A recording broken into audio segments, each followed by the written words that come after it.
Recording. Good to see you all. Hope you had a good break during August. It could have been longer, but some people had injuries, so that wasn't such a great break. Um, let's begin with our usual prayers. Try to set a motivation. Sangye churang soki chognam la jangchu bardu dagni kyapsu chi. Dagi chunyen gipe sognam ki drola penshir sange drupa sho. I go for refuge until I am enlightened to the Buddha, the Dharma, and the Supreme Assembly through the collections of merit and wisdom that I create through listening to the Dharma. May I become a Buddha in order to benefit all beings, all migrating beings. Sangye churang soki chognam la jangchu badu dagni kyapsu chi dagi chunyen gipe sognam ki drola penshir sangye drupasho. And then short mandala offering as a request.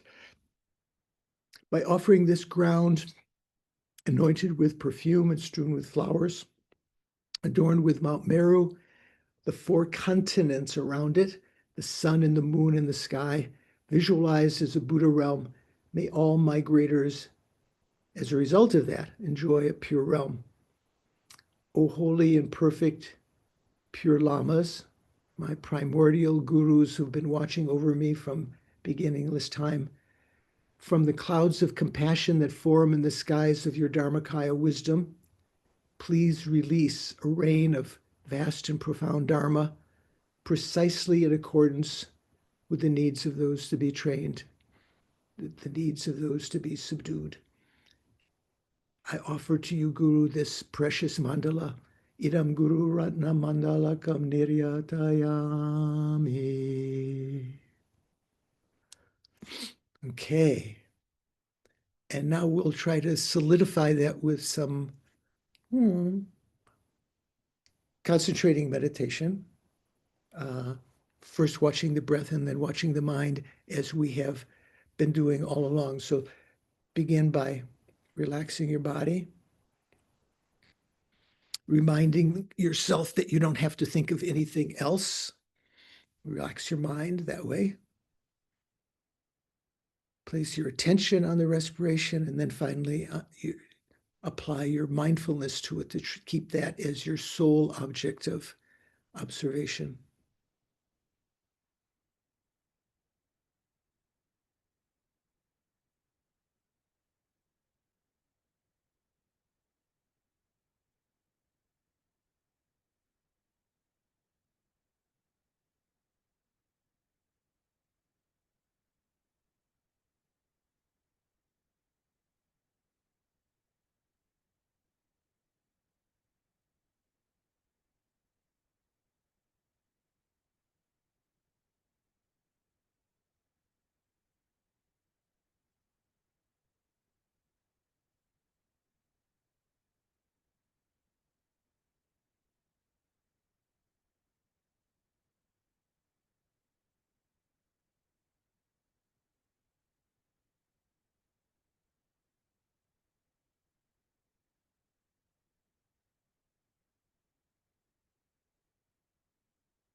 if you notice your mind drifting off and multitasking, so to speak, try keeping the breathing in mind, but your mind is also sort of dedicated to thinking about what's happening. Bring that attention back to the mindfulness of the breathing.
If you found some success in watching the breathing, being mindful of the breathing, you'll notice the respiration is more regular than it was before, perhaps more calm. And as we now transition to a more subtle object, the nature of the mental consciousness is it's much more subtle. If you have good concentration on that, your breathing should become even more subtle and regular. So move your attention away from the breathing to the mental consciousness, first of all, that you can recognize through its contents, because the substratum of the mind is not a manifest, is actually a hidden object. It has to be understood. First of all, it can be understood directly, but it has to be understood, first of all, through the use of logic.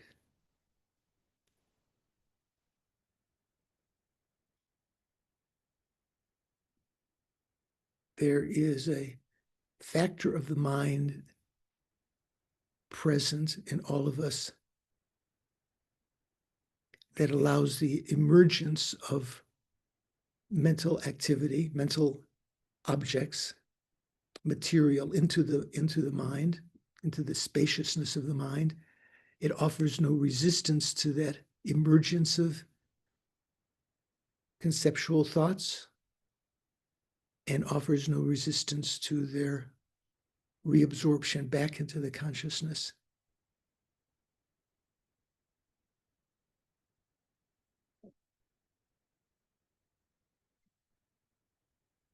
This quality is our conventional Buddha nature, the developmental Buddha nature, it's called. It's a nature of the mind, the conventional nature, that allows us to eliminate our faults. All faults are just transient, and allows us to replace negative states of mind. Once we have removed them or subdued them, to start replacing them with positive states of mind, familiarized with those positive states of mind, so that later this life, starting now, those positive states of mind become more natural rather than our usual tendencies in the past to get angry or to be proud or to be attached or envious or whatever.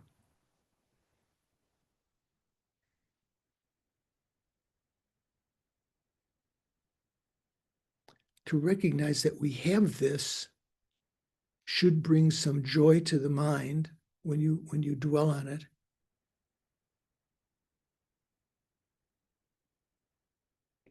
I can change. And this recognition depends upon this rare, auspicious moment that we're experiencing right now that can otherwise be called a life of leisure and endowment, or a life of freedom endowment, freedom from the unfree states of birth in the lower realms and so forth, where we don't have the liberty, we don't have the freedom to practice the Dharma. Yet we're endowed with certain qualities of a life of leisure and endowment, being born in a place where the Buddhist teachings have been given and have not degenerated, the existence of the Sangha, myself having a body with, at least a good mental organ.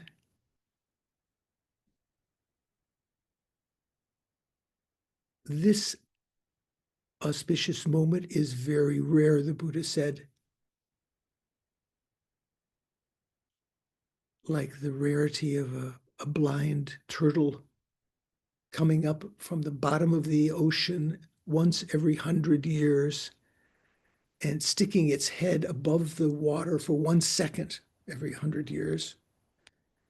That's representing the frequency of ordinary being having a upper rebirth 1 second every 100 years, and floating on the surface of the ocean, a golden ring representing the Buddha Dharma.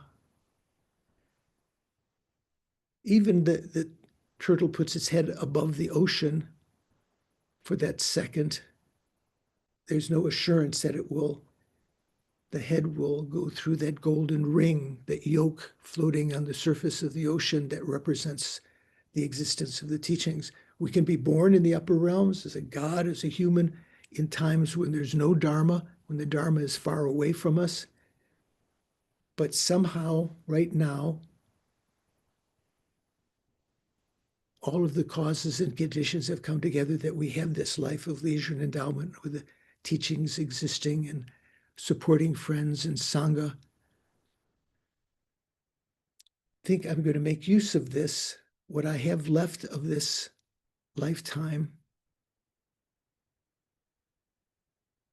to pursue the higher aims that the Buddha proposed when we have this auspicious moment. We could seek liberation from cyclic existence, nirvana for ourself. In fact, many of the Buddha's disciples did. Or if the Buddha, as the Buddha advised those of sharp intellect, higher intellect, who have the faculty of wisdom and concentration and mindfulness and so forth, that instead of pursuing that goal of one's own liberation, sort of like the capitalistic idea of our country, to turn one's attention to others, to develop empathy for all beings who are exactly equal to us and wanting to be free and wanting to be free of suffering, wanting to be happy.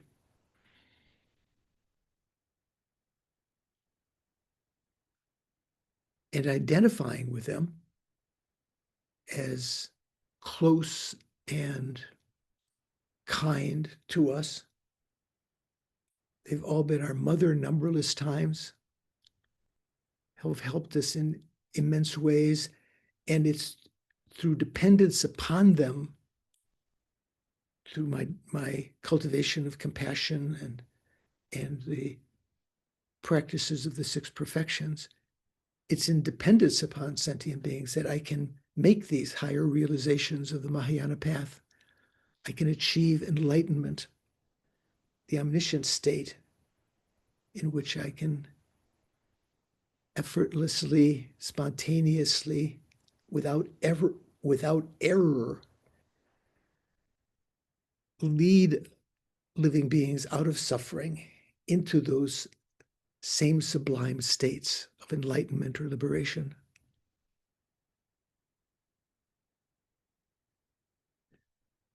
To do that, I need to accumulate the two collections of merit and wisdom, which are the cooperative causes of achieving the form bodies of the Buddha and the wisdom bodies of the Buddha. The form bodies of the Buddha, the Nirmanakaya and Sambhogakaya, mainly we need to have the collection of merit.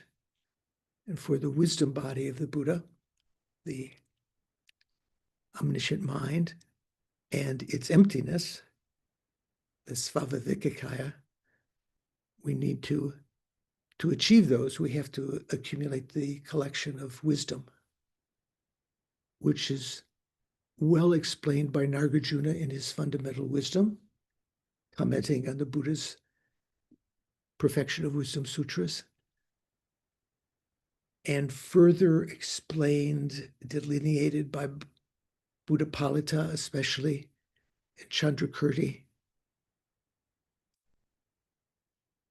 Lama Tsongkhapa's commentary, the Gompa Rapso that we're studying, is a commentary to, sub-commentary, you might say, to Chandrakirti's own commentary to his Madhyamaka Avatara Karikas, to his root verses. Chandrakirti wrote a commentary to that, his own commentary. Lama Tsongkhapa is elaborating on that in the Gompa Rapso. So think, I'm going to participate in the class today in order to accumulate, in order to know how to accumulate the two collections of merit and wisdom, listening, contemplating, and meditating on the material. And I'm doing so in order to achieve enlightenment with this aim in mind of being able thereby to benefit all sentient beings. Well, of course, benefit myself. That comes along with achieving the enlightened state. I have the perfection of one's own aim, of course, in the Dharmakaya, but to be able to benefit sentient beings, they have the ability to emanate, the emanation body or the Sambhogakaya, the enjoyment body. I'm going to participate in order to achieve enlightenment for the sake of all sentient beings.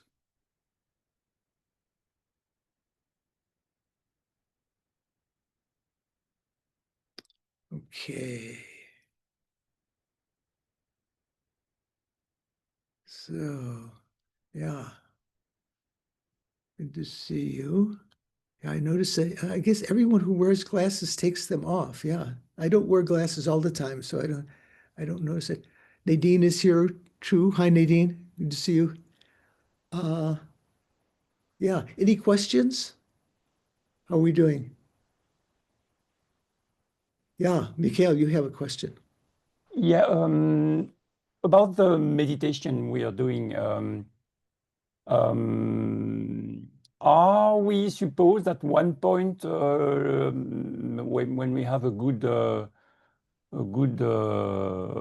way of meditating the conventional nature of mind, should we go to some ultimate analysis or to investigate the nature of the mind? Yeah. So the purpose is elaborated by the Panchen Lama in his commentary on Mahamudra. He wrote a text on the Mahamudra. So he's either known as the first or the fourth Panchen Lama, depending on how you count. But in that, he explained this Gelugpa presentation of the Sutra Mahamudra as opposed to the Tantra Mahamudra, right? You're familiar with that terminology, right? So Tantra Mahamudra has to do with the nadis, the channels within our body, and the tantric practices. The Sutra Mahamudra, Panchen Lama said, was to recognize the conventional clear light nature of the mind, to use that as your object of concentration. Remember when we talked about shamatha or tranquil abiding, there's always a meditative object. It might be the visualizing the Buddha in front of you, or yourself as the deity, or the earth element, or the water element, or meditating on repulsiveness in order to overcome attachment, meditating on loving kindness in order to overcome your own propensity to be angry, and so forth. So you use the clear light nature of the mind, the conventional clear light nature, as your object, and that has a special significance because from that point then you will, once you develop single-pointed concentration on that, or you get close to developing single-pointed concentration on that, you then switch your analysis from the clear light nature of the mind to the selflessness of the person. So that would be the next step. You use the meditation on the clear light nature of the mind as you take that as your meditative object in order to develop or to get close to developing tranquil abiding. Then you use that tranquil abiding that may still be needed to be tweaked. You analyze the person, the selflessness of your own self. Then, once you've had an insight into that, you meditate on the emptiness of the mind itself. This is within the Sutra Mahamudra. So you use that analysis to meditate on the mind itself.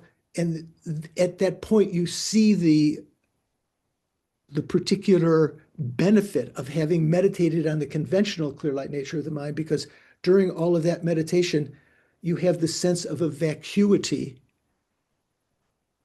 That's your meditative object, qualified by being the lack of any obstructing contact. So that can morph into then more easily than the vacuity that represents the non-inherent existence of phenomena, or the non-inherent existence of the mind. And as is said in the Mahamudra teachings, the Dalai Lama has said many times, once you've recognized the emptiness of the mind, that ultimate clear light nature of the mind, the spiritual progress is very rapid as a result of that. Thank you. Very helpful. Thank you very much. Yeah, so we've mentioned that several times, but it's always worth repeating. So before we recite the foundation of good qualities, I just wanted to mention one verse from Lama Chopa that I always found very, very difficult to understand, and I think it has to do with guru devotion. So when we recite the foundation of good qualities, the first verse is about a reliance on the guru, right? So this is relevant here. So this is verse 49 in the Lama Chopa, at least in the enumeration given in the Dalai Lama's commentary on Lama Chopa, called The Union of Bliss and Emptiness. Maybe some of you have that book. I know some of you always like to hold it out. Yeah, here it is. I've got this one, The Union of Bliss and Emptiness. So this is on page 128, at least in the editions that I have. So verse 49 in Tibetan says, I'm not sure if anyone recites in Tibetan. Does any of you do Lama Chopa in Tibetan? Rachel, do you do in Tibetan? I have done, but not recently. I do parts of it, except the Lamrim prayer. I do the other parts, yeah. Okay, so this is, yeah. So this says, Deshe kusum gengi korlo ni, tapge gudu dawe jogegle, tamel sugi droa denzepe, kapgon tukche chenla soa deb. So this is in the verses of request, just before you imagine taking the 4 initiations in that sequence. So Thupten Jinpa's translation, based on the Dalai Lama's commentary to that, said, adorned by the precious wheels and the 3 bodies of those gone to bliss. So that's Dewa Shekpa. When we say Sugata, right? Those who have gone to bliss is another epithet of the Buddha. Adorned by the precious wheels and the 3 bodies of those gone to bliss, from an intricate web of appearances, with skillful means you manifest in an ordinary form to lead all beings. O compassionate Savior, I make requests to you. So what I wanted to point out here is when we're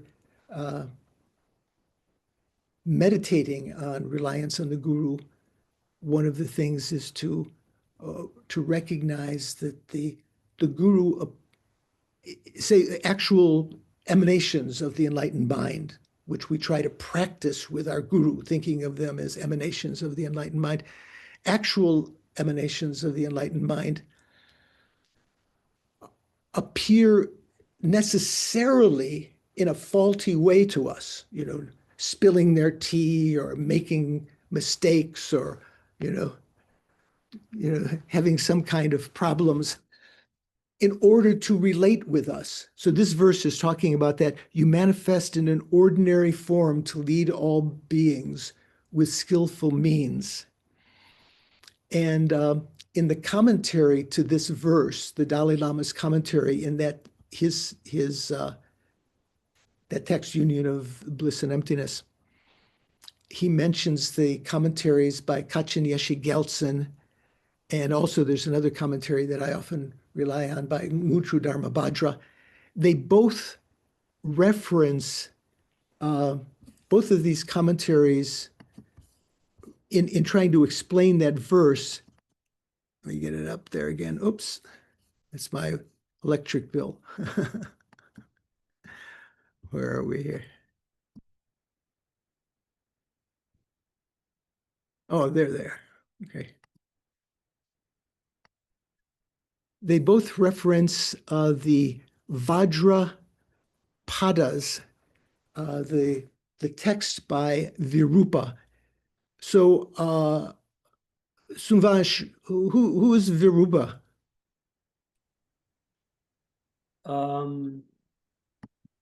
You were just at the. So Virupa was one of the Mahasiddhas. Yeah, weren't you just at the Sakya summer session, or was it someone else? No, I was at the Nyingma. Oh, the summer Nyingma. session. You're not Sakya. So, who in? So Snehi's not here. Usually, I think she follows. Anyone here also follows the Sakya? Mikhail, do you follow the Sakya at all? No. I had few teachings, but that's all. Okay, so maybe John can explain to us who is Virupa, John?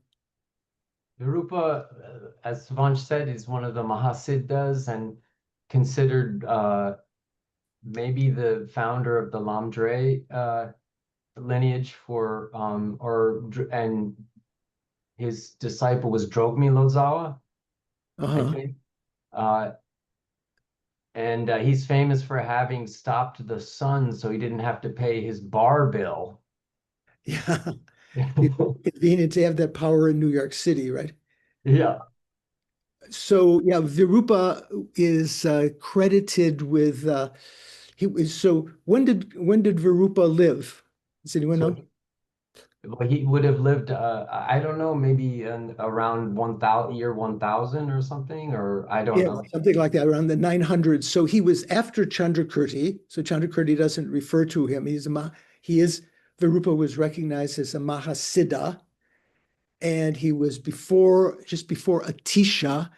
So the great, in fact, he had been a monastic and even the abbot of the monastery and renowned for his learnedness, but then began practicing Tantra from that position and was expelled from the monastery because some people who came to his room saw through the cracks of the door that he was engaging with feminine accompaniment in his room, and they had just assumed that he'd broken his monastic vows, where actually they were dakas and dakinis. So he was a high tantric practitioner.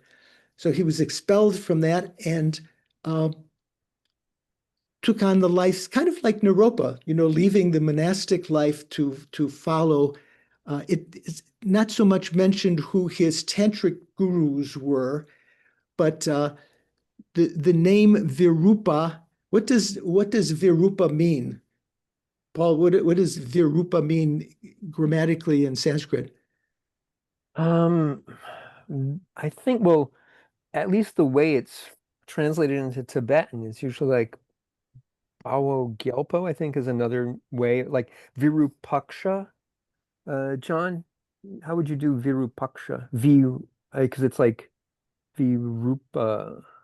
If it's Virupaksha, is this refer to his like having a googly eye? That I don't know. So yeah. So rupa generally means appearance. Yeah, rupa is usually form, or it's whether it's short for something else or not. I don't Right. know. So the V prefix can mean either non, like Right. or Yeah, be, without, or yeah, something like that. or it can mean it can kind of mean negative. So Virupa had a very sort of wrathful appearance after he left the monastic life and was living as an ascetic, and some of the images of him make him look very ferocious. So there's various interpretations, but also interpretation that it meant that he was beyond ordinary appearances, Virupa. So there is a text by, what's his name? Cyrus Stern, Taking the Result as the Path, which is in the Wisdom series that Thupten Jinpa helped to organize. And in that text, there are explanations of this Vajra lines of the path with result that Virupa composed. And it seems, according to the commentaries to this verse in Lama Chopa that I just read you, when it was at the first two lines, when it's talking about adorned by the precious wheels and the three bodies of the Sugatas, from an intricate web of appearance and with skillful means, it's actually referring to the very first lines of the Vajra lines of that text by Virupa and its commentaries. So if you have access to that text by Cyrus Stern, I would suggest that you take a look at that and learn a little bit about Virupa, because obviously the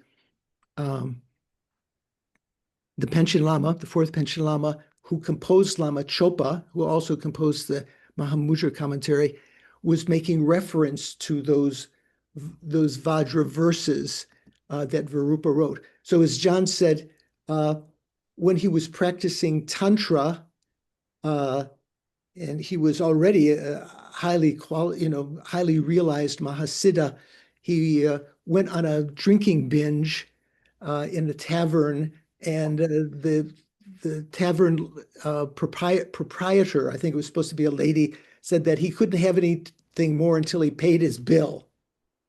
What do they say at the bars? Now they say, pay your tab before I give you any more, right? I'm not serving you anymore until you pay your tab. And he said, I'll pay my tab as soon as the sun sets. Was that it, John? Or sun rises? I can't remember. I think that's it. It's as soon as the sun traverses the sky. So he and his companion, Virupa and his companion, continued to drink, and the sun remained stationary for many, many hours, and finally reached the culmination. So he's known to be able to have magic powers like that. Many, many stories about him in the Galupa texts. So I will try to prepare, even though we won't have a discussion group on Monday because I have a medical appointment. We won't have an official one. If you'd like to meet anyway at that time, I'll try to have the PDF of some of these points, and maybe you could, if you're interested, you can discuss them. Venerable? Yes. Quick question. So I didn't understand the relationship between Virupa and this verse. Is it because Virupa, the name itself is, non-rupa, right? Non-form like that, non-self like that? Or what was the connection? I didn't get it. So Virupa, one of the texts that he wrote, became the basis for the Sakya tradition of the Lam Dre, the path and its result, right? He wrote Vajra verses on the path and its result. That is the basis for the Sakya tradition of Lam Dre, which is essentially most of their tradition. They have other kinds of tantric initiations and so forth, special traditions, but that's considered to be very sacred and was kept secret among the Sakya family for a long time, and then finally just to the Sakya tradition, and then finally it was, taught to others over time. So Virupa wrote these Vajra verses, and in the Vajra verses, it refers to those the wheels that adorn. Let's see that verse that says, adorned by the precious wheels and the three bodies of those gone to bliss. Yes. Intricate web of appearances with skillful means. So in interpreting those lines, all of the commentators, the great commentators in the Gelugpa tradition in the past, referred to Virupa's Vajra verses on the path and its result, because it's talking about those exact topics. Got it. Okay, thank you. Yeah. Okay. So, Louise, if you'd like to put up the foundation of good qualities. So the first one is with respect to this. We lost it there. The first is about the devotion to the Guru. Okay. The foundation of all good qualities is the kind and perfect Guru. Correct devotion to him or her is the root of the path. By clearly seeing this and applying great effort, please bless me to rely on them with great respect. So reliance on the Guru means reliance in thought and in action. Understanding that this precious freedom, that the precious freedom of this rebirth is found only once. So a life of leisure and endowment is found only once, meaning once in a long time. Understanding that it is greatly meaningful, highly meaningful, and difficult to find again. Please bless me to generate the mind that takes its essence unceasingly day and night. So that is the verse on that we usually call turning the mind toward the Dharma, recognizing the value of this life of leisure and endowment, this auspicious moment. Then the two verses combined together on impermanence and karma. This life is as impermanent as a water bubble, remembering how quickly it decays and death comes, and after death, just as a shadow follows the body, the results of black and white karma follow. As some of us know they say, if you've broken your clavicle recently, the ripening of black karma has followed us up till now. Finding firm and definite conviction in this, in the law of cause and effect, and impermanence.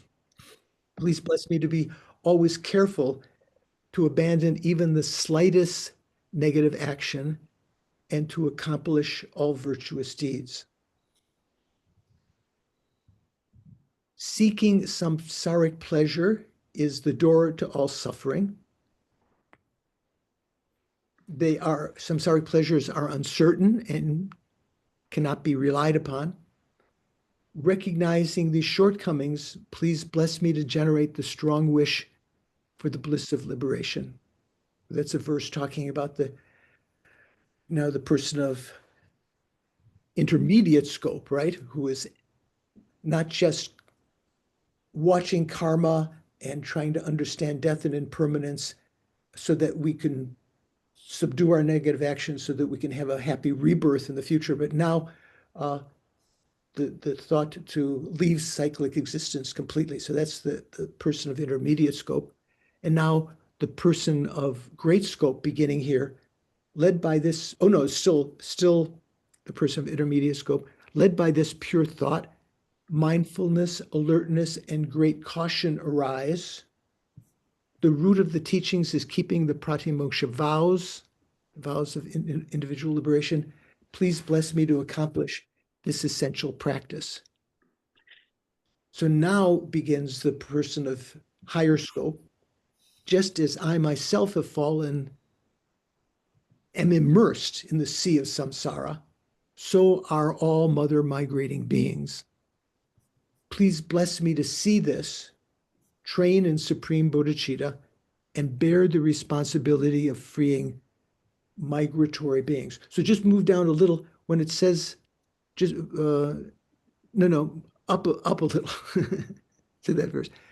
So when it says, just as I have fallen, literally that's what lungwa usually means, to fall, but it's not as though we have recently fallen into samsara, or that we were at one point not in samsara and we fell into it, which kind of is the implication of the word fallen here. I like to think of the lungwa as meaning immersed, just as I am immersed in the sea of cyclic existence and samsara since beginningless time, so are all migrating beings. That's why just that clarification. Then the next verse. Even if I develop mere bodhicitta, this wishing bodhicitta, but don't practice the 3 types of morality, I will not achieve enlightenment. So it's not sufficient just to have that wish to achieve enlightenment without practicing the bodhisattva deeds. With my clear recognition of this, please bless me to practice the bodhisattva vows with great effort, with great energy. Actually, it says the bodhisattva trainings. Sumpa Drakpa. Oh, just go up, just again.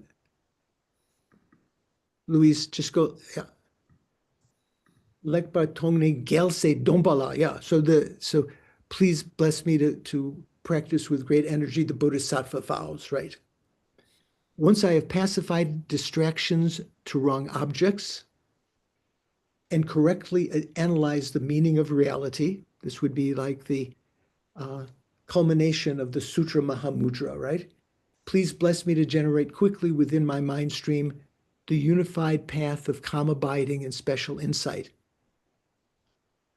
Then, having become a pure vessel by training in the general path, please bless me to enter the holy gateway of the fortunate ones, the supreme Vajra vehicle. So now this is talking about having already familiarized yourself with the common path, the sutra path, then in this degenerate age to be able to leave imprints of the Vajrayana in our mind stream by entering that Vajra vehicle, Vajrayana. Then, at that time, the time of entering, the basis of accomplishing the 2 attainments, the common cities and the supreme city of enlightenment, is keeping pure vows and our sacred words, our samayas, our dhammasiks. As I have become firmly convinced of this, or having become firmly convinced of this, Please bless me to protect these vows and pledges like my life. Then, having realized the importance of the two stages, the generation stage and the completion stage, which are the essence of the Vajrayana, even though the lower tantras don't have these names, generation stage and completion stage, by practicing with great energy and never giving up the 4 sessions daily, keeping a continuity of practice, please bless me to realize the teachings of the Holy Guru. Then,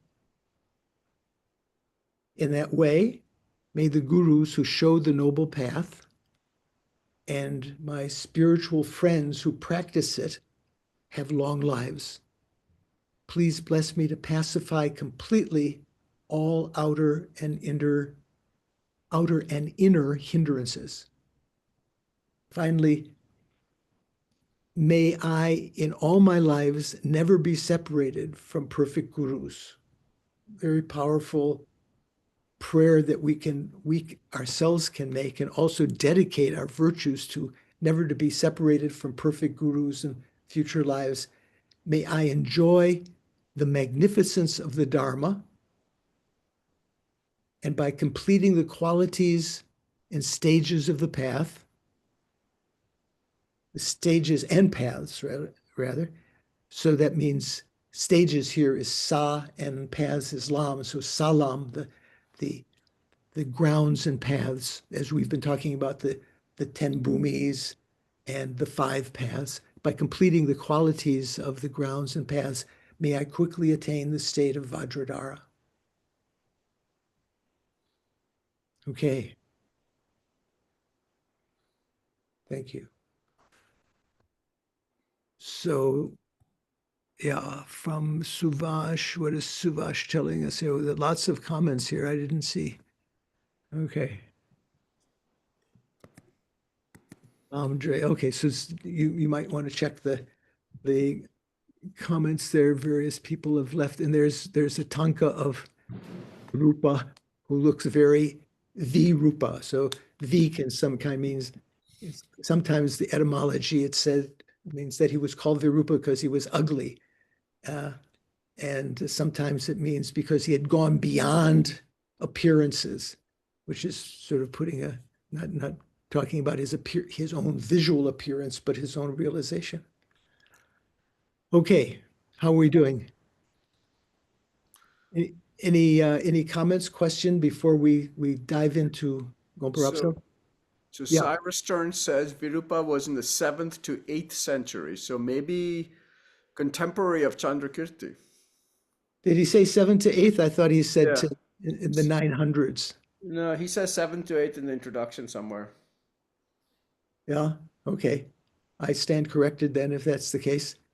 I don't think he was recognized as there's no stories I've heard of Chandrakirti mentioning Virupa, but anyway, that's something to investigate. You can check whether Venerable has good recollection of that introduction, the 7th and 8th centuries. Okay, any other observations or questions? How are we doing? Okay.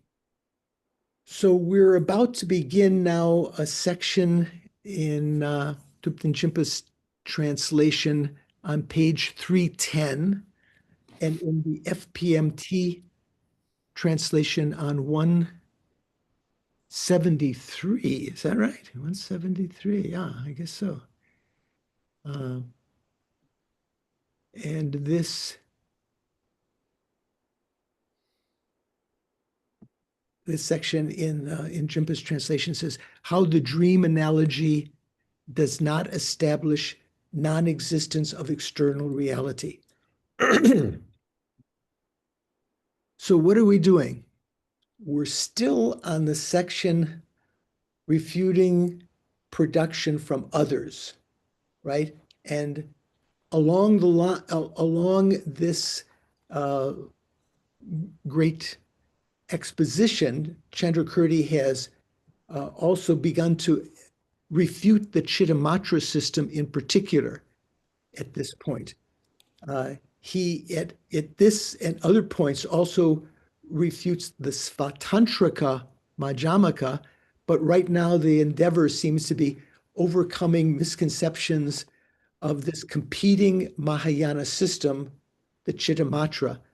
So the Chittamatra, remember, used the analogy of a dream to say that there was no external reality,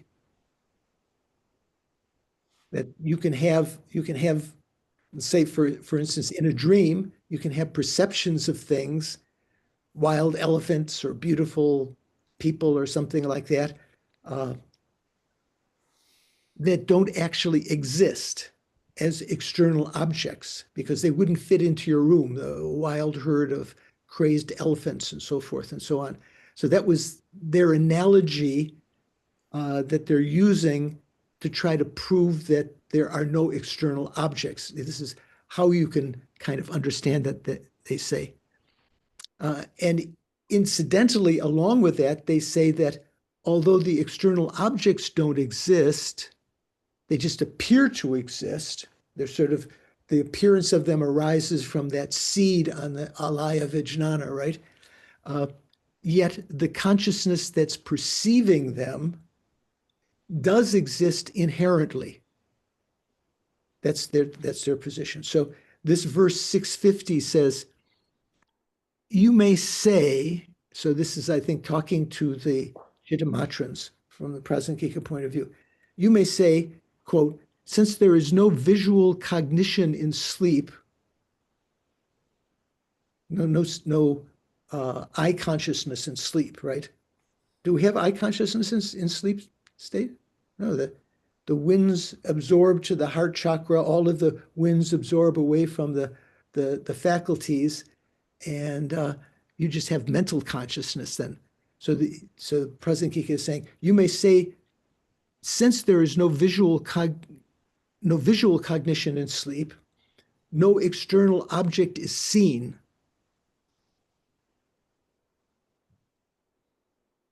And thus mental cognition alone exists. It's the aspect of the mind, it's the aspects of the mind that are grasped as external.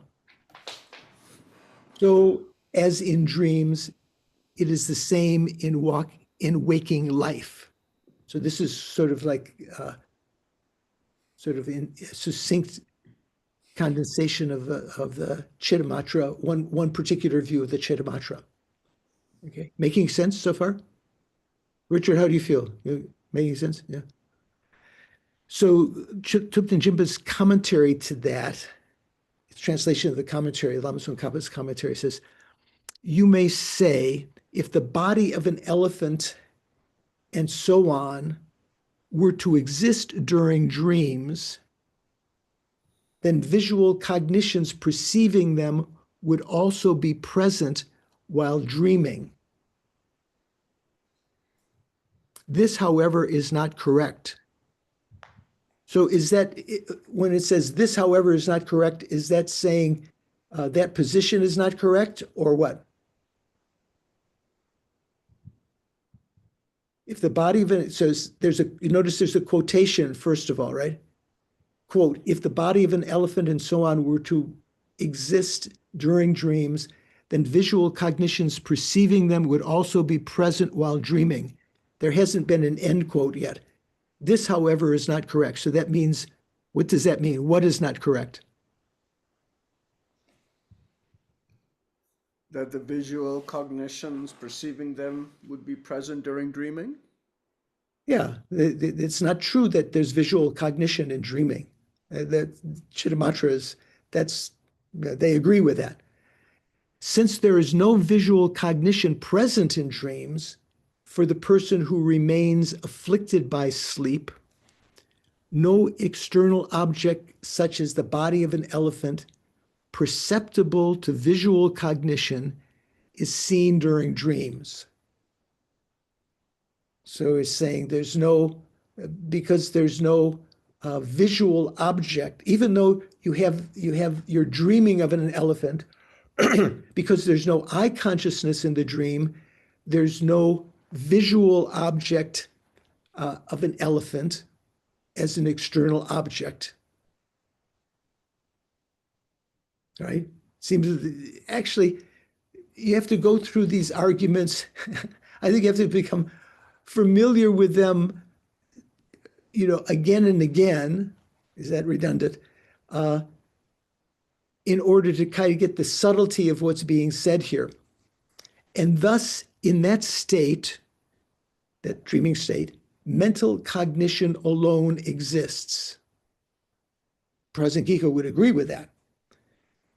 But this is, the end quote is not till the end of this paragraph, another couple lines further on. Therefore, no external reality such as a visible form exists at all. And it is only the forms of external objects appearing as aspects of the mind. So what this is referring to is that remember we were talking about the one seed, when it ripens, gives rise to the subjective mind and the object that it's perceiving, that there is an appearance of these two as being separate, and that there is an external object out there to the consciousness. So when it's talking about the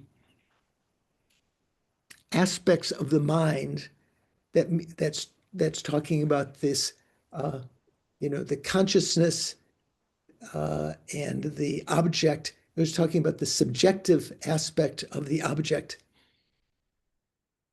And it's only the forms of external objects appearing as aspects of the mind that are ineluctably grasped as external.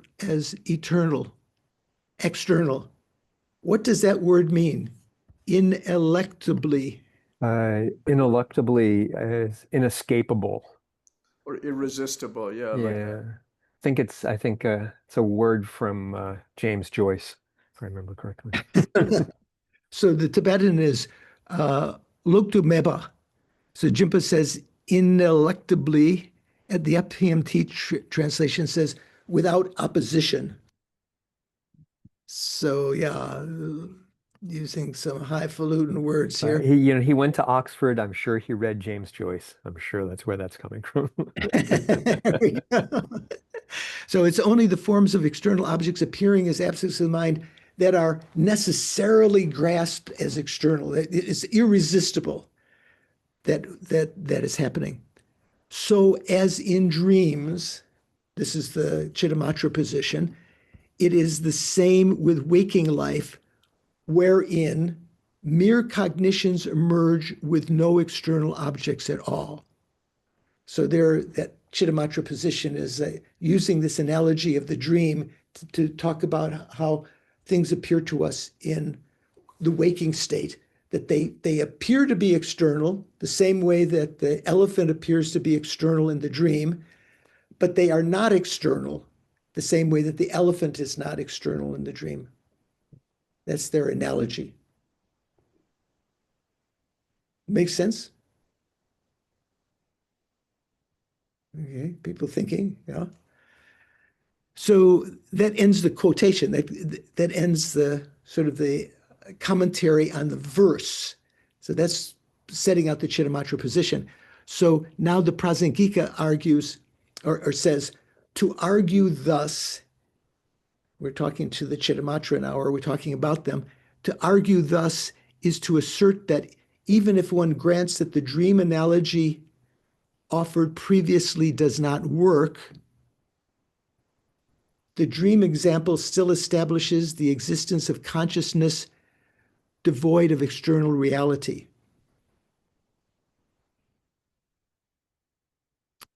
What is that talking about? To argue this. So this was their argument, talking about no external objects, right? So Prasangika is saying, I think this is Prasangika saying, to argue thus is to assert that even if one grants that the dream analogy offered previously does not work, So we talked about the dream analogy before and refuted certain aspects of it just earlier. What was that section called? It had how the dream analogy does not establish intrinsic existence of consciousness. That was the section that we just finished before where we began today. That was talking about the dream analogy doesn't establish the inherent existence of consciousness. Now we're talking about how the dream analogy does not establish the non-existence of external reality. Okay, so this is refuting the other side of that argument. So the Chittamatra had that two-sided argument that there's no external reality, but the consciousness itself is inherently existent.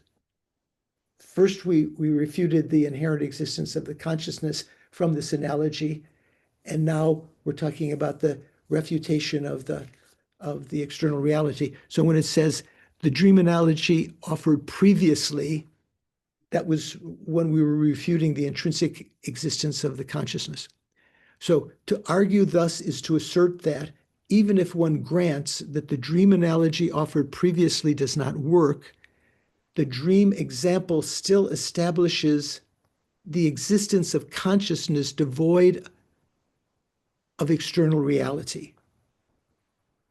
So even though it doesn't, the analogy that that Chittamatra gave before doesn't refute, or doesn't, that doesn't prove that consciousness is inherently existent. We've refuted that, but still it works to establish the existence of consciousness without an external reality, right? That there's that emptiness of external reality. Here the commentary states, so that's Chandrakirti's Bhasham, right? This is incorrect because it is impossible for mental cognitions to emerge in dreams. What does that mean? Aren't there, I thought that was the whole point, that mental cognitions were all that were existing in dreams. This is so this is the commentary. This is incorrect because it is impossible for mental cognitions to emerge in dreams. And this footnote that Jimpa has here, 568, only is referring back to the place in the commentary in the Bhasham where you can find that statement. He's not giving any explanation about it. So what does that mean? It's impossible for mental cognitions to emerge in dreams? So I think it is explained just the line after. yeah, I'm just going to say, it's explained. The meaning of this statement is that even if we grant the absence of visible forms in a dream, would Prasangika accept there are no visible forms in dream?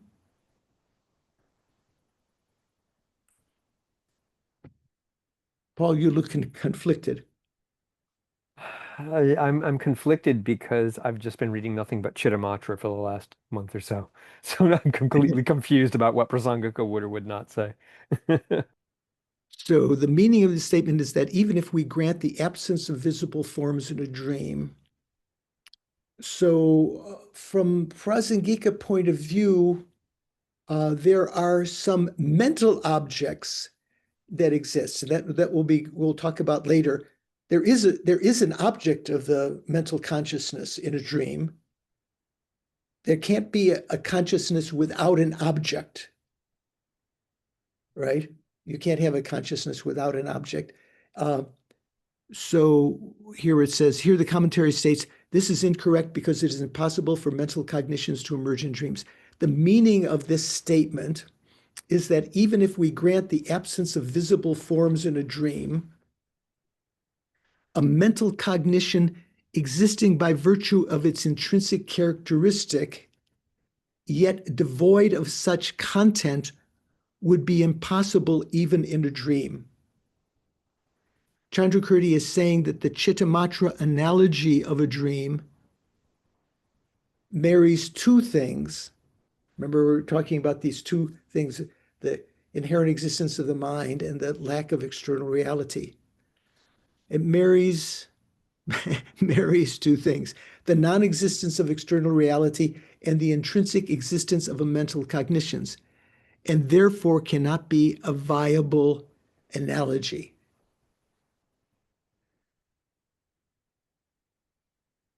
So Chandrakirti had to think of all of these things, became very, very familiar and with all of the logical implications of these things. So what we're trying to prove here is that, having previously proved, if you don't remember, you might want to go back and read that section just before this, prove that the analogy doesn't support the idea that consciousness is inherently existent, as the Chittamatra says. Now we're trying to say that the analogy does not support that there's no external reality, because in truth, there is an external reality from the Prasangika point of view. Making sense? I have to say I'm totally lost. I did not make any sense, these last two sentences to me. Oh, okay. The last two sentences I uttered, or the last two sentences of the The section? last two sentences in the text. Okay, they're long sentences. So I get the meaning of the statement is that even if we grant the absence of visible forms in a dream, a mental cognition existing by virtue of its inherent characteristic, yet devoid of such, would be impossible even in a dream. Right, I get that. But then, well, no. The commentary to that is, as I said, the meaning of that statement. So Chandrakirti said that, because that's quoting from the commentary. This is incorrect because it is impossible for mental cognitions to emerge in dreams. So the meaning of that statement of Chandrakirti is that even if we grant the absence of visible forms in a dream, a mental cognition existing by virtue of its intrinsic characteristic and devoid of such content would be impossible even in a dream. Oh, I see. Okay. I see. As you were saying, there are some mental objects in a dream, and you can't have a consciousness without an object. Yes. Right. So that's kind of like I got it. implication here, and that will become a topic of discussion again later. Chandrakirti is saying that the Chittamatra analogy of a dream marries two things: the non-existence of external reality and the intrinsic existence of mental cognitions, and therefore it cannot be a viable analogy. It marries these two things that we've proved to be impossible. So it's not a good analogy. It's not an analogy for what Chittamatra wants it to mean, that there is no external reality. The Prasangika uses the analogy of the dream itself in a different way. Okay, so now we get to the next verse, and as Jimpa breaks it up, the next verse and one line of the following verse, 651 and 652a.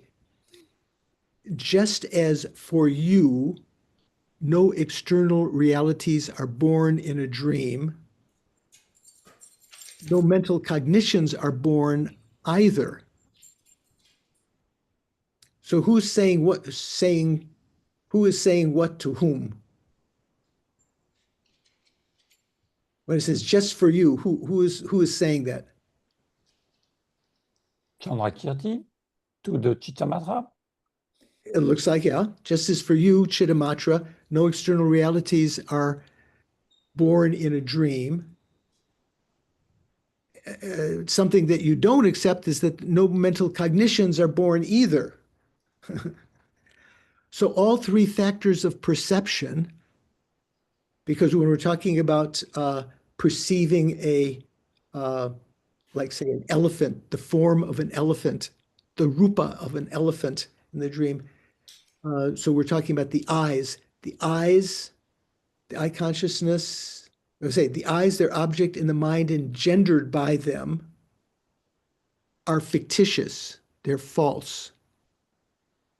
And for the ears and the rest too, so it doesn't follow only for visual forms in a dream that you might claim to be seen by the eye consciousness. also follows for sounds in the dream. You hear sounds, right? Conversations.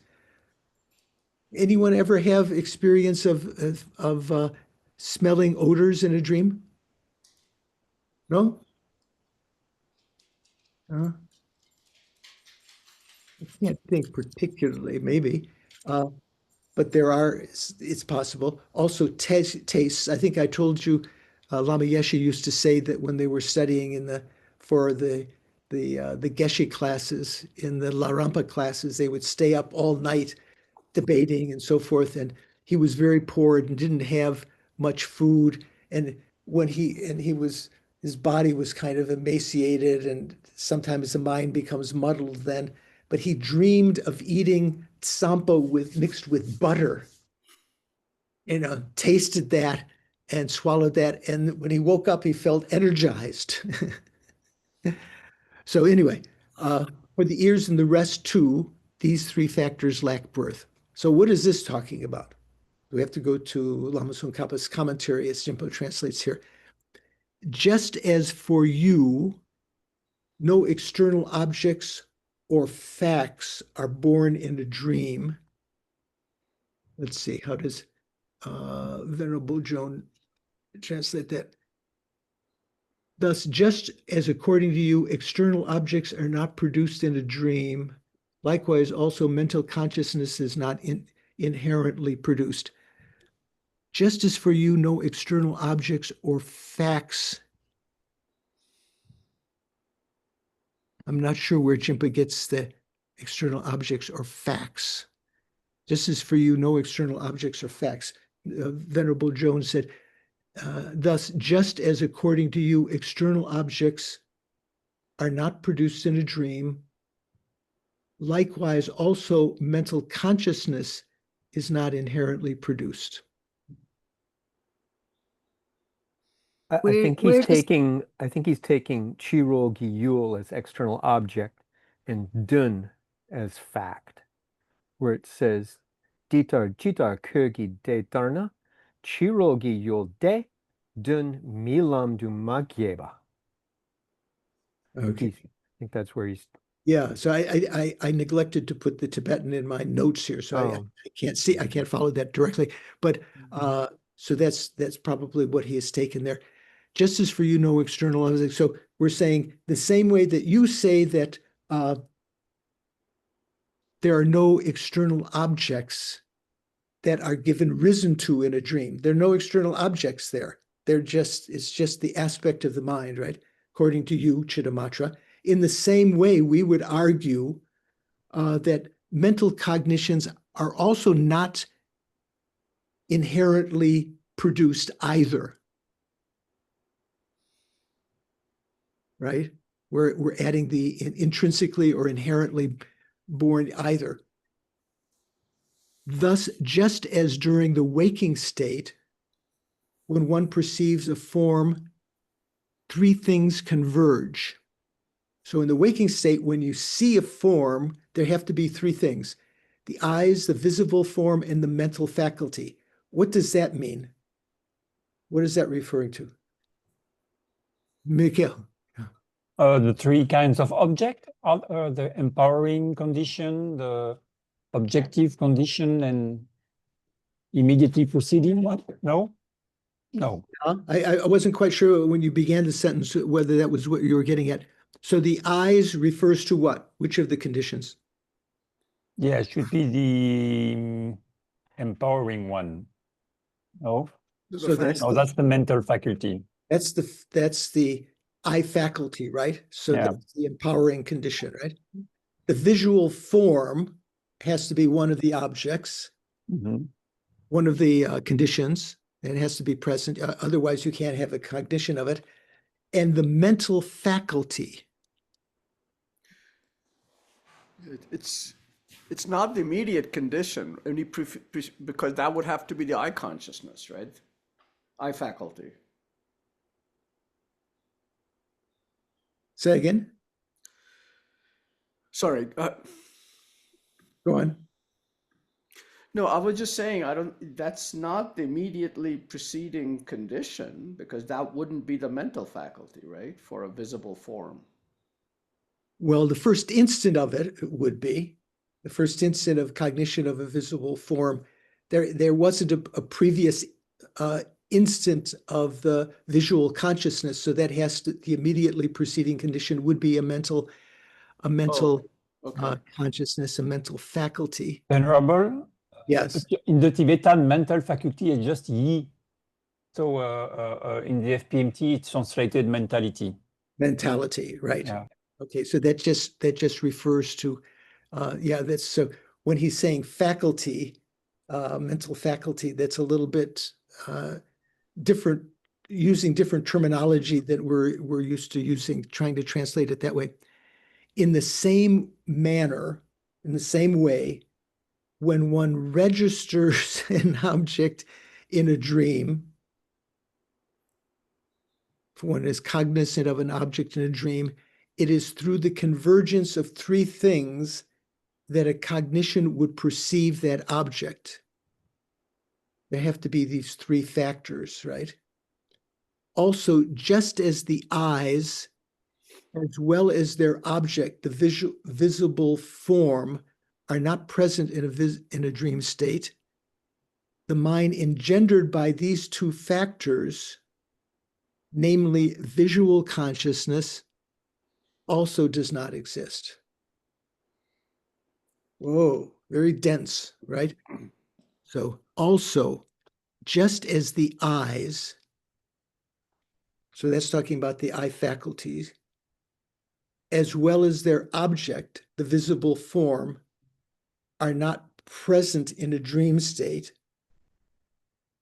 the mind engendered by these two factors, visual consciousness, also does not exist. So here he's just talking about, of those three factors, he's just talking about two of them.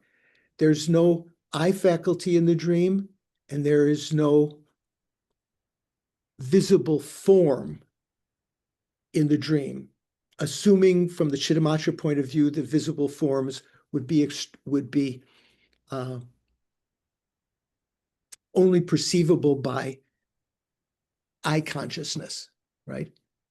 So also, just as the eyes, as well as their object, the visible form, are not present in a dream state, the mind that is engendered by them, that is produced by them. Remember, when we talk about the three factors, these three conditions, what are they conditions for?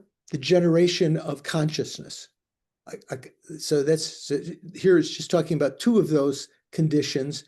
Because they're not present, there's not going to be the generation of the eye consciousness.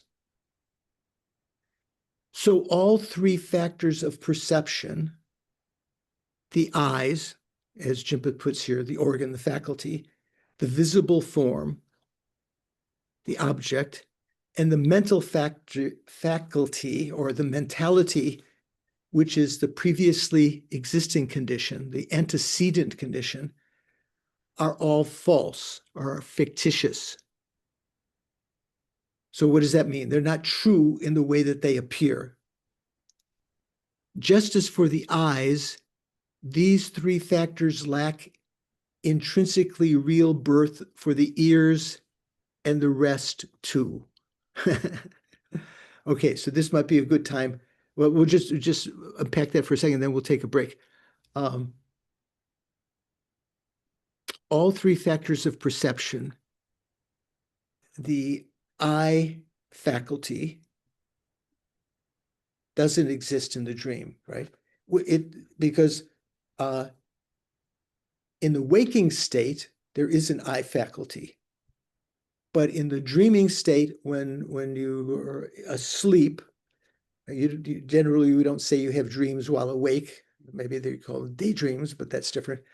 The winds absorb, and there's no eye faculty present at that point in the dream, right? So all three factors of perception, the eye organ or eye faculty, the visible forms, and the mental faculty or the mentality antecedent condition are fictitious.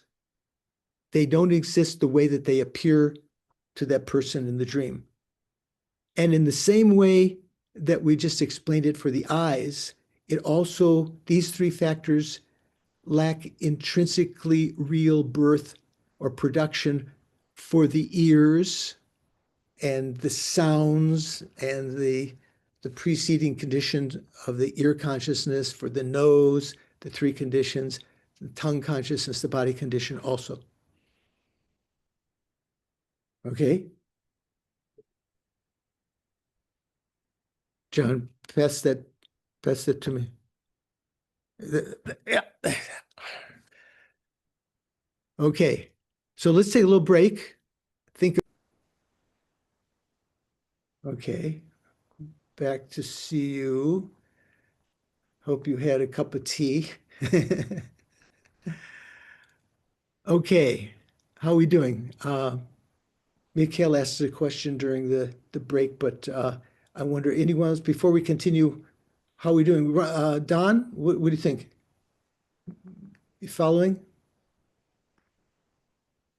Doing my best. Okay. But so any questions, or you're just sort of letting it marinate for a while? I'm marinating. Marinating. Okay, that's good. When I get some tough food, I let it marinate for a while before I cook it. Suvash, what do you think? So, I mean, Venerable George, just looking at this verse, and also the previous few verses, right? I think the Madhyamika position actually required me to take a closer look.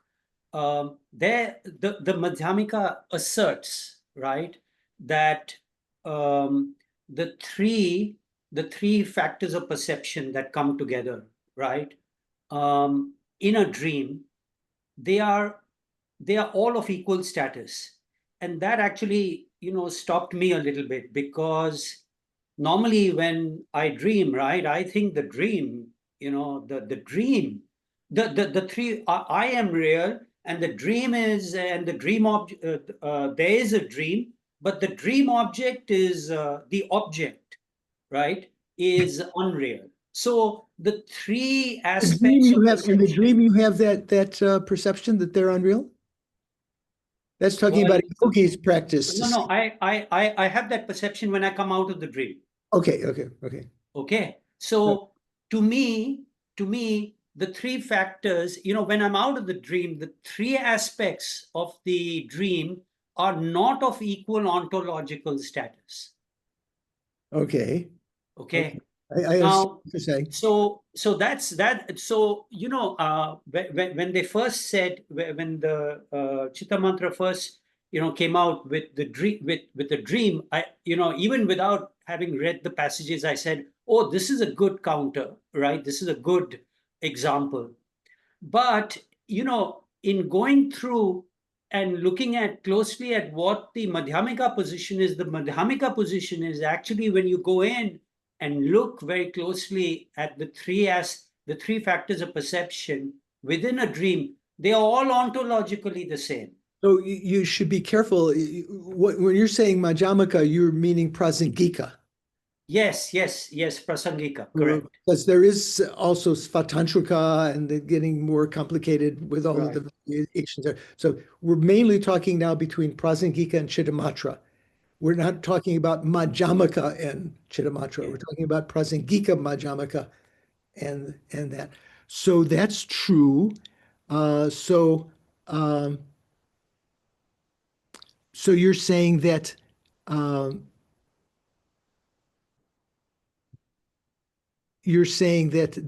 when you wake up, you know that the object of the dream, there was no elephant there, or there was no, applause for your speech or whatever you dreamed. There's no object there. But you're saying that that's not the same ontological status as the consciousness and the previously existing condition, that they are there, they were there? Well, that's how we experience dreams, right? That the dream object is just a dream. It's not true. That's not how we experience a dream. In a dream, we experience that it is true, generally, unless you're a yogi and are trained in lucid dreams to know that that's not true. but in the dream, you have to be careful what you're saying. You're talking about post dream, the Post. waking state. Correct. Okay. Correct. Post. So in the waking state, what then? So I think the clarification. I mean, I'm just working this through my mind, but I mean, what I'm seeing over here is that it's not that the Chitta Matra perspective it seems to be more like a post the dream perspective, and the Madhyamika perspective is The within Prasangika the dream. perspective is The post perspective is that the object is real. the Prasangika position is that in the waking state, the object is real? I don't follow what you're saying. Um, I'm sorry. it's okay. Let me think about this a little bit. But I think that as I read these verses, right, more and more I see the Madhyamika position is look at what is happening within the dream. Position. You have Suvash. Prasangika position is what is happening within the dream. Look at that, right? It seems then so it becomes clear. So for the Prasangika, there is a mental consciousness conventionally existent, merely imputed, not inherently existent. Yeah. To which a special kind of object appears, which the Prasangika in their tenets, we haven't gotten to that point yet, and Bhava Viveka also accepted that there's some kind of object of that is categorized as a visual form that is not susceptible to being seen by the eye consciousness. There are other kinds of visible forms that are not visible to eye consciousness, such as non-revelatory form, right? Paul, do you know what non-revelatory form is?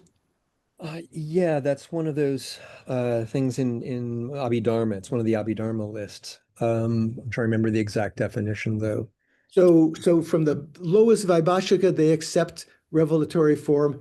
No one else accepts it except the Prasangika. So the Prasangika also accept there are revelatory forms. What that means is if you make a vow or promise, I will not kill, that creates some kind of form that another individual with clairvoyance can actually see and perceive that you are holding those vows, that form, that revelatory form. Revelatory means it can be revealed to someone else. So like that, they're in that same category, there are also objects such as dream objects that are not objects of the eye consciousness, but are still visible forms in the same way that revelatory forms are. Okay, so let's continue on. So we just finished that part.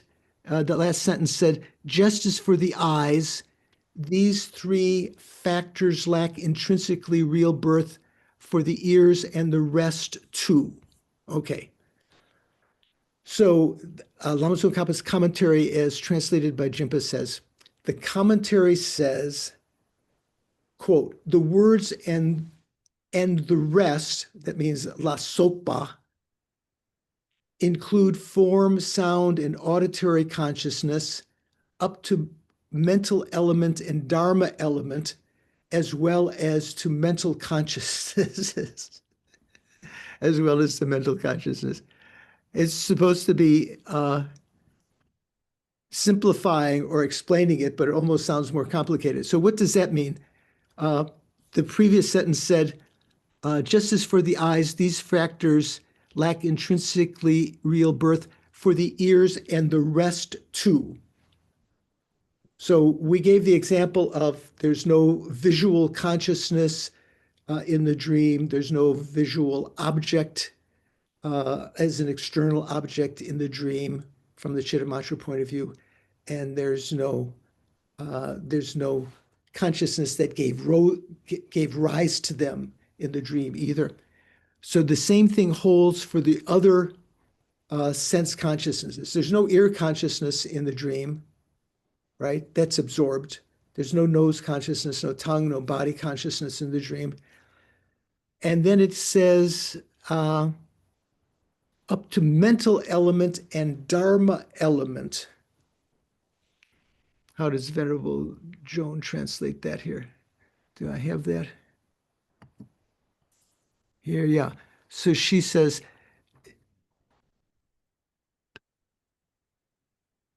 just as one, the four from ear sense power through body sense power. So it's talking about four things: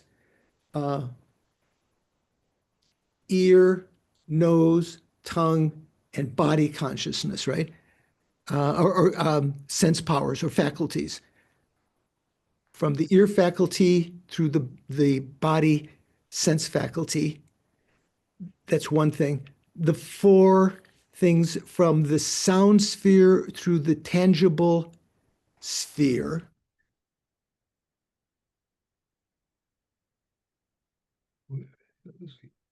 I'm reading from the FPMT, right? The four from the sound sphere through the tangible object sphere. So what is that talking about? That's talking about the objects of those senses, right? So there's no, so we're talking about the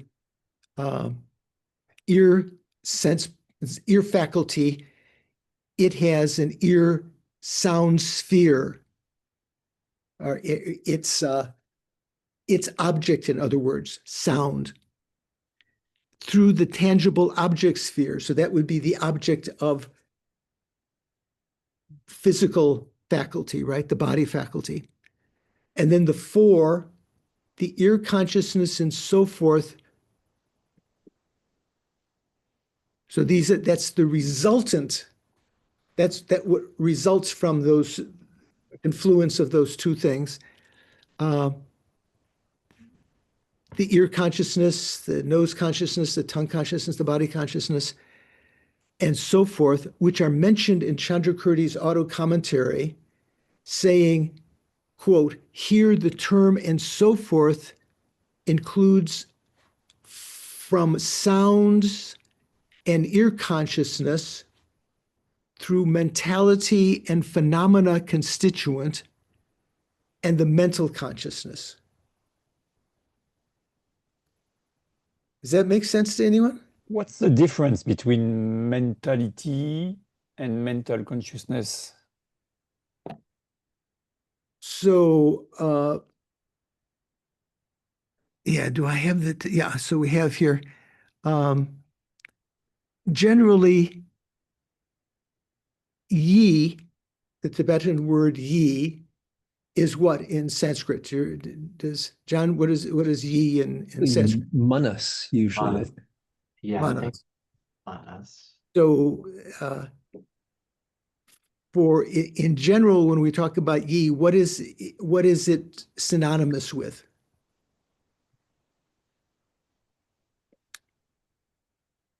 The Mental? manindriya, the mental sense, the mental sense power.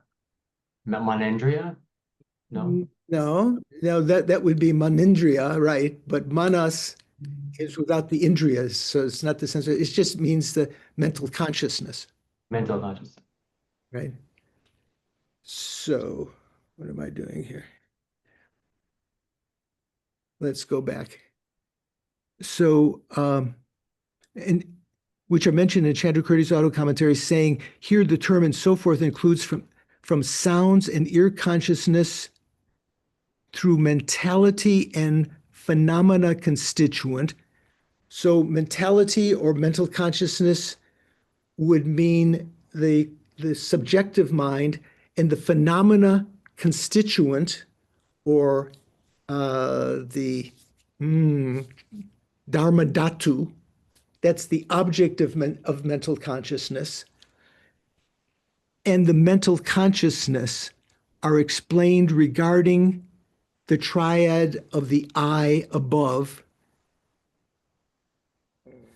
Where did that sentence begin? With the words, just as they are explained regarding the triad of the I above, likewise, although they do not exist in a dream, none of these, the I faculty, the I consciousness, and so forth, none of them exist in a dream. They appear as if they do, hence they are false. Remember our Prasangika definition of what is true and what is false. Something is false if it doesn't exist the way that it appears. So it appears one way in the dream, it appears to exist in the dream, but it does not exist. Therefore, it is false. Although the triad of mentality exists in a dream. So what does that mean? Mentality meaning mental consciousness. So that means the mental consciousness, its object, and let's see, what were we talking about here? Like I say, just the sense power to the body, sense power, the four from sound sphere through tangible object sphere.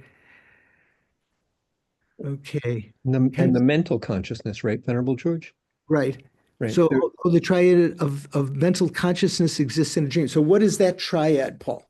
So I think that's just analogous to the one with the eye, where you have the eyes, the eye sense power, and then the visual objects.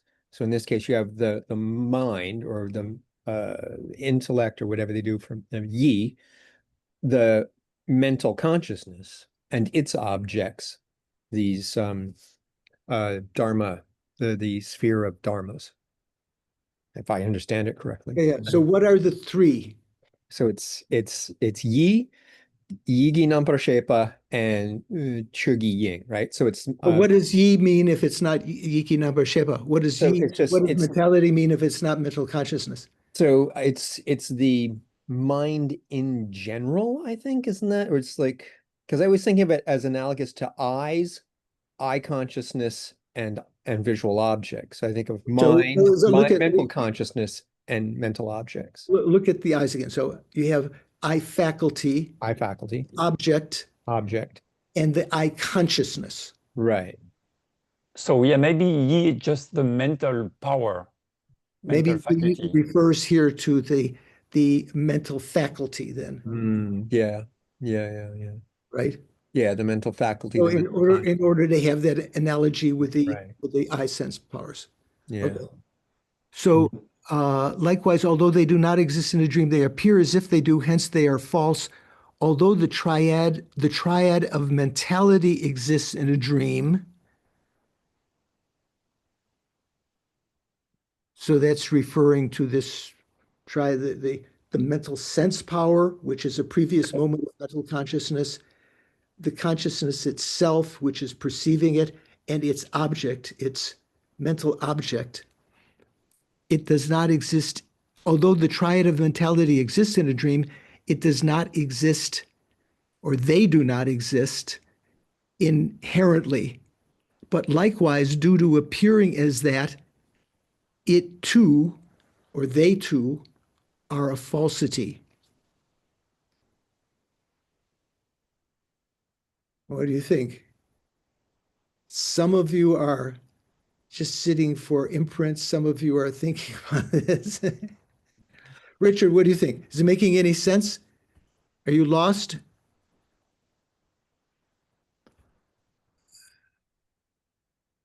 Although you're unmuted, I can't hear you.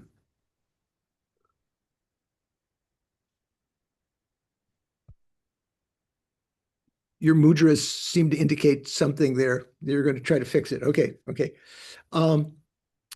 Venerable Shankar. So, yes, the triad of mentality, did you say, along with you have mental consciousness, you have the mental object, and you said the mental sense power, and did I understand correctly you saying also that's the same as a previous moment of the mental consciousness?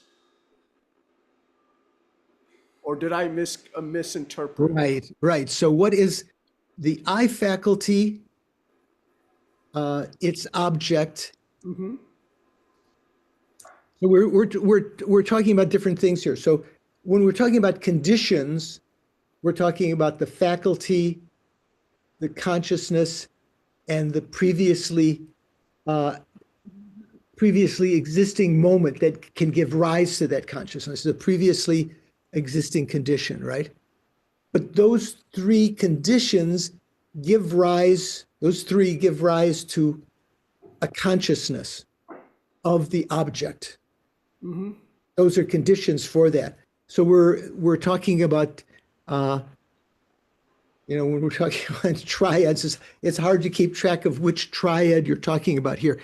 So in Jinpa's translation, the three factors of mental cognition do exist during the dream state, but they still remain false because they appear to possess intrinsic reality when they do not. So maybe that's a little more clear. From the Prasangika point of view, only mental consciousness is existing in the dream state. There is no visual consciousness, no eye consciousness, no ear consciousness, although the mental consciousness can mimic those. So when we're saying the three factors of mental cognition do exist during the dream, conventionally, they still are false because they appear to possess intrinsic reality. They appear to be inherently existent, whereas they are not inherently existent. So they are false. Okay. I have to marinate this. Yeah. Get your marinating. Do you have one of those turkey basters? Yeah. No, Okay. I'm not a turkey guy, sorry. Okay. Yeah, that would make you fall more asleep. I think it has some kind of element in it that makes you sleepy, right, turkey? Yeah. So let's continue. So this is on one level not that difficult. On another level, there's some subtlety that's being implied here. If you are familiar with this, again and again, looking over it, what is actually being said is a little bit more profound than what appears just on the surface level. Let's continue with the next paragraph. Those who take the presence of sensory consciousness in a dream state as representing Master Chandrakirti's position, second, and then go on about refuting it, reveal excessive crudeness in the use of their intellect. So he's using this Lama Tsongkhapa's and other people's kind of polite criticisms. Here he says excessive crudeness.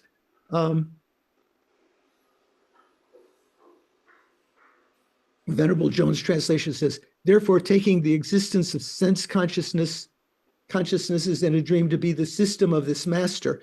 That's not what Chandrakirti's position is it? That there's sense consciousness? His position is that there is not sense consciousness. So this is talking about some rogue Tibetans, whether they're Gelupas or not. Therefore, taking the existence of sense consciousness in a dream to be the system of the master, meaning Chandrakirti, and then refuting that is an extremely rough application of intelligence. So intelligence or wisdom, sherab, can be used positively or negatively, right? You can use it how to figure out how to kill people, to make a new poison and so forth. So wisdom itself is not necessarily virtuous, and this is a rough application of this kind of intelligence. It says to claim that Chandrakirti says that there is a sense consciousness in a dream, and then to refute it. He's channeling Kedrukje. Yeah, maybe. This is then. So Venerable Jones' translation almost mimics Thupten Jinpa's translation here, because this is particularly difficult for me also to translate, or to say difficult for me in particular to translate. So the text continues, this is exactly like saying quote, letting the sun of refutation rise before the daybreak of the opponent's standpoint has arrived. So that's a Tibetan expression. So his footnote there, 570, it just gives the Tibetan of that. Chok ngame nam malangbala gakbe nima shawayin. So that doesn't give us much explanation of where that statement comes from. Does anyone know where that statement comes from? This is exactly like saying, letting the sun of refutation rise before the daybreak of an opponent's standpoint has arrived. So what would that mean? What does that seem to mean? Nadine, are you following?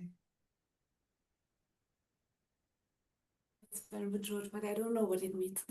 Okay, that's good. It's like saying reason not established, right? I mean, Letting the sun of refutation rise.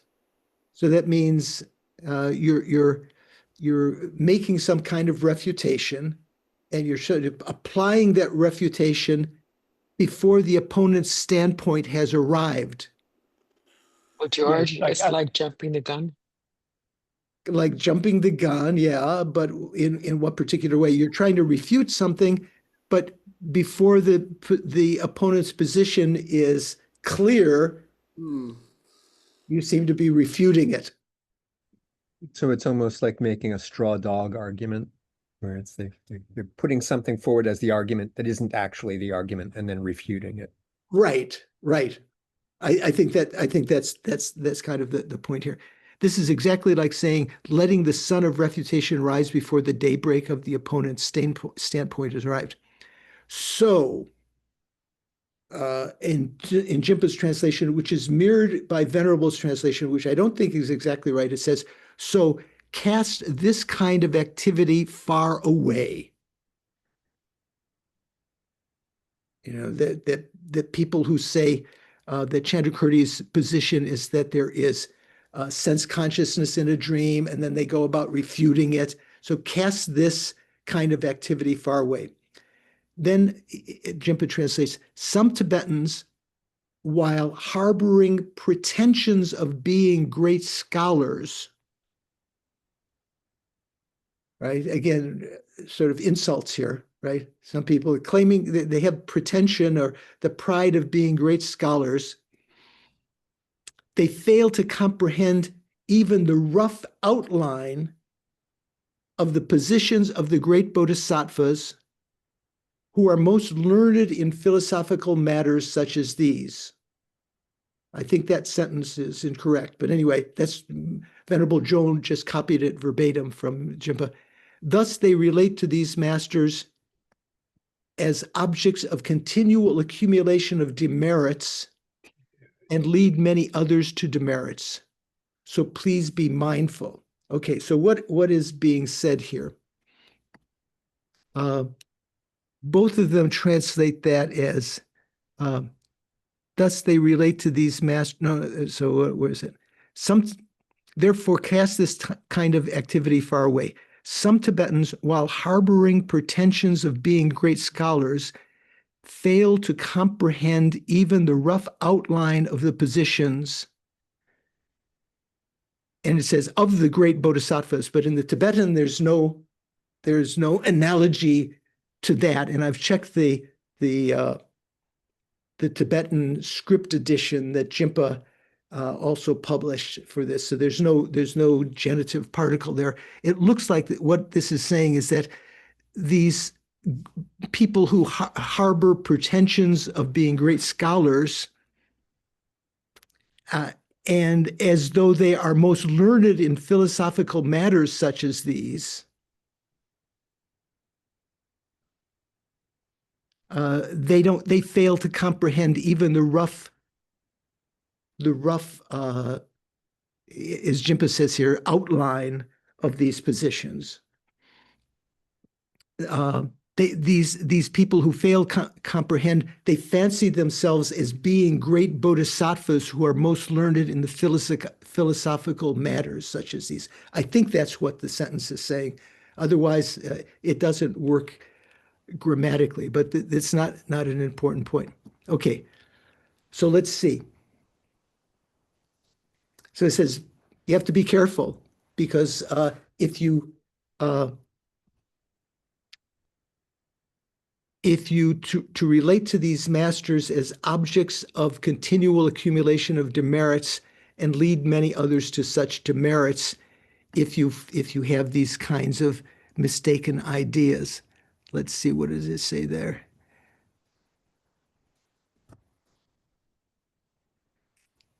Buki keba lomba gashikla, di dawe druptala, kepe wangpo sempa chempo yin.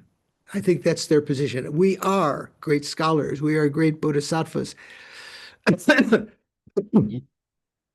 on. Yeah. Okay, so you have to be very careful in analyzing these positions because if you follow the people with these mistaken ideas, you yourself can be led astray. And if you're teaching others, you can lead those other people into mistakes and create a lot of demerit or non-virtuous karma. So please be mindful. That's what it says. Okay, so then continuing, let's just read this, leaving for our next time. Bhava Viveka responds to Chittamatra's positing of its own standpoint as outlined in the lines, since there is no visual cognition in sleep, quote unquote. That's in verse 650. So how did Bhava Viveka come into here? Is Bhava Viveka Prasangika? No. He's No. Tantrika. He's Svatantrika, right? But he also, when I was cautioning Suvash to, all the time we're talking about Prasangika versus Chittamatra, not anything else. But here now we're bringing up the Svatantrika Majjhamaka, right? So Bhava Viveka also refutes the Chittamatra. So it's not only Prasangika that refutes it, but Bhava Viveka refutes it and has different reasonings. So here it says Bhava Viveka responds to Chittamatra's positing of its own standpoint as outlined in the lines, since there is no visual consciousness in sleep. So this is talking about the Chittamatra analogy that since there's no visual object in sleep, in the same way there's no actual objects in the waking state. So he criticizes that, he responds to that by demonstrating how the opponent's analogy remains unestablished. He writes how in a dream state there do exist forms. This is what I was referring to before. He writes that how in a dream state there do exist forms belonging to the class of mental objects, forms that are perceivable by mental consciousness. Hence, no instance of consciousness exists that has no object. So this is a very important statement that will be emphasized again, that from the Prasangika point of view, or from general point of view, you can't have a consciousness without having an object.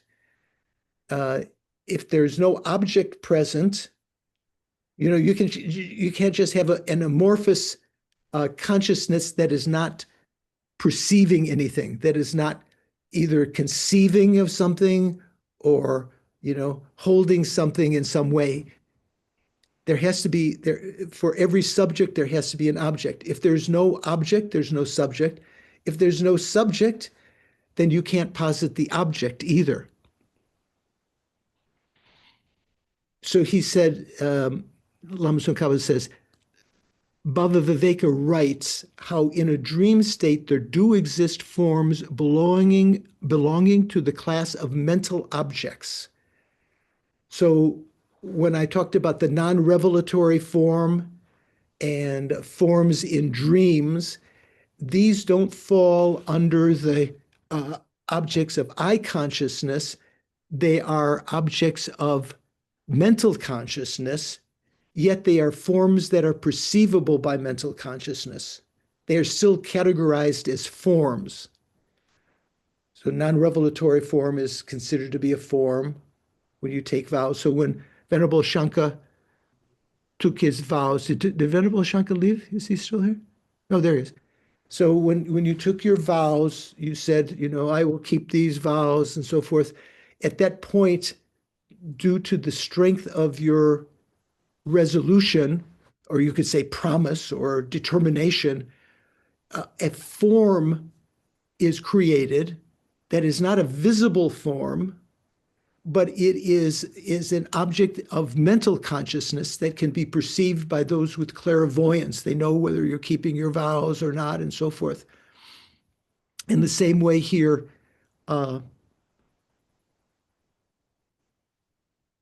when we're talking about the dream object is also an object of mental consciousness, but it is still categorized as a form. And so in the Lama Tsongkhapa's commentary just continues, in critiquing this passage of Bhava Viveka, Chandrakirti writes, this too is incorrect because the existence of all three factors remains utterly impossible in the dream state. If you accept these three factors in the dream state for the sake of refuting the opponent's standpoint,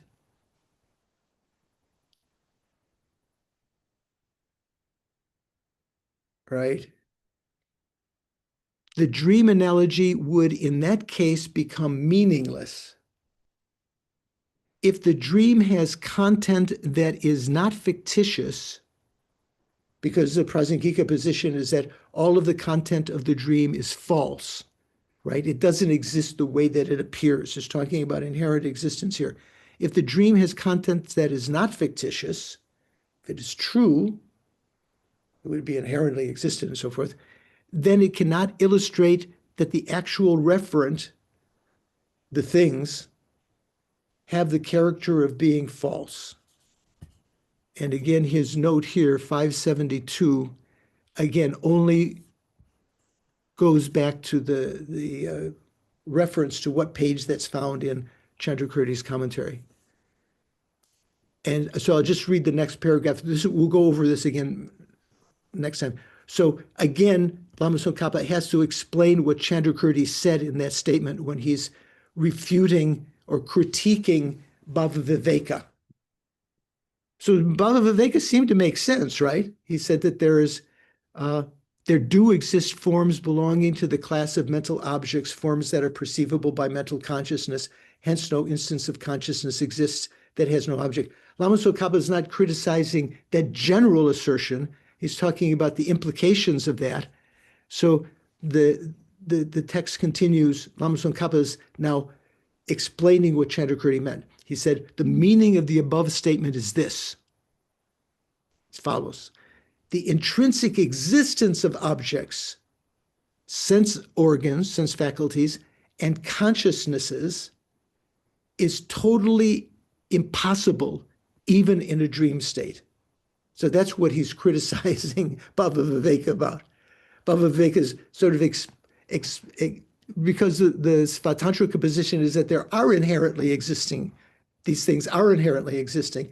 And so in one sense, he's making sense that there is that the object is an object of mental consciousness, which is a form, still categorized as a form. Prasangika would accept that, but not that it's inherently existent. The intrinsic existence of objects, sense organs, and consciousnesses is totally impossible even in a dream, or you could say in a dream also.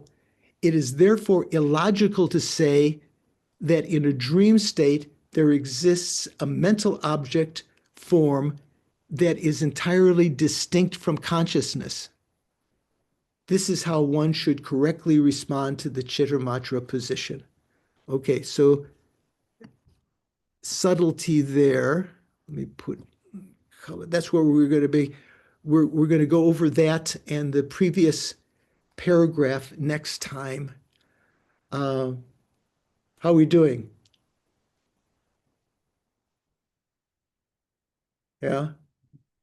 A little nod, Richard. Yeah. Okay. So on Monday, I have a doctor's appointment. I have with my primary physician, so I only see him like twice a year, or with some extra visits occasionally when I need. So this is an important one with some blood draws. So I will miss the discussion group, but if you would like to attend on the regular time, our link should still work, and I will ask our I can't remember what was Marpa's wife's name? Dagmema? Dagmema. Dagmema. What does that mean? If it's Dagmema, oh, selfless lady.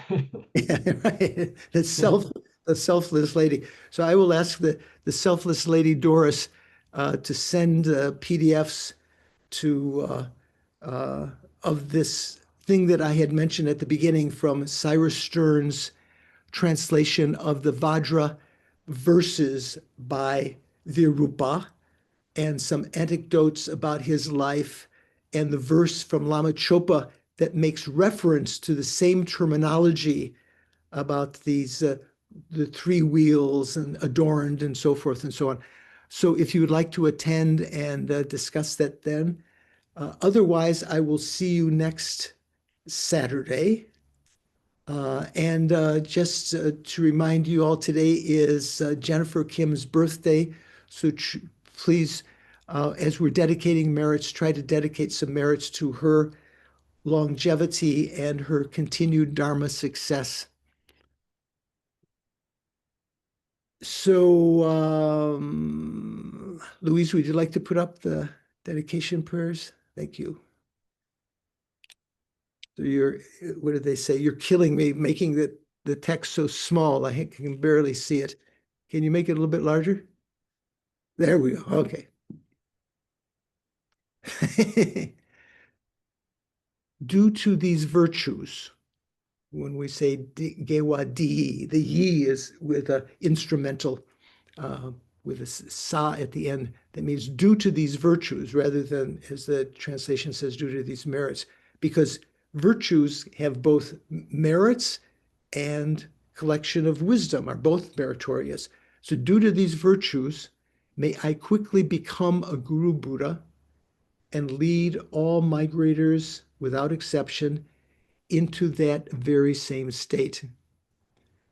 May the supreme precious bodhicitta that has not arisen arise and grow, and may that which has arisen not diminish, but increase evermore.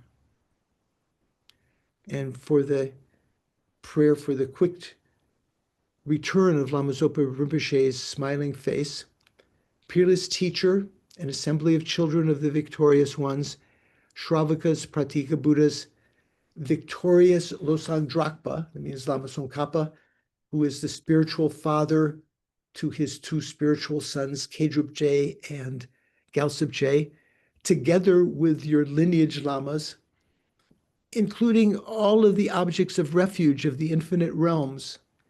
I'm imploring you to please bestow here and now the virtue and goodness to accomplish this prayer. In upholding and spreading the Muni's precious and complete teachings through explanation and practice, you wore the armor of patience that is never discouraged, sort of like indefatigable, incomparable, venerable Guru, to you I make this request. You are the sole gateway through which all benefit and happiness emerge, while striving exclusively for the welfare both of the victorious one's teachings and of mother living beings. You suddenly departed to peace, at which point I lost hope. My mind was defeated. Nevertheless, through the undeceiving truths of the oceanic blessings of the Triple Gem, and Louise will want to raise it up a little bit more so we can see the succeeding lines. There you go. Nevertheless, through the undeceiving truths of the oceanic blessings of the three jewels and the great waves of bodhicitta, which in Tibetan we say semke, mind generation, of the children of the victorious ones, by those truths, may the smile of a new reincarnation swiftly beam in glory for us fortunate disciples. And finally, for all of our gurus, you who are my eyes for viewing all the infinite scriptures, supreme gateways for the fortunate ones traveling to liberation, engaging as you do with skillful means moved by mercy, all illuminating spiritual friends, please, implication, I make this request, please live long and stable lives. Okay, thank you for your patience. People dropped out along the line, but we have our core crew here. I look forward to seeing you next week, and please think about attending on Monday, and I'll look forward to hearing what happened. Thank you, Take care. Venerable George. Thank you. Here. Thank Bye-bye.